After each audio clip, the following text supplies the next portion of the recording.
Hallå allihopa, idag ska jag berätta om Oskar som var en jäkla spillevink i skolan. Han hade sån här naturlära lektion och läraren han frågade, är det någon som vet vad en rödspätta är?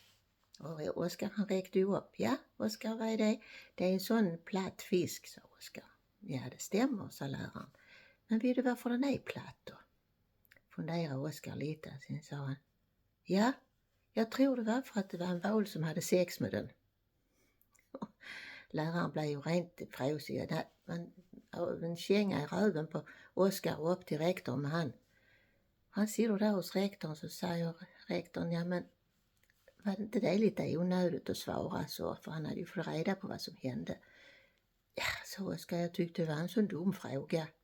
Jaha, sa rektorn. Vad tyckte du att läraren skulle fråga då? Ja, den kunde väl hellre fråga varför grodan har så stora ögon. Jaha, sa rektorn, va? Jaha, vad har du för svar på det? Varför har den så stora ögon då? Ja, han såg ju på när valen får på spettan. Vad trevlig helg. Hej.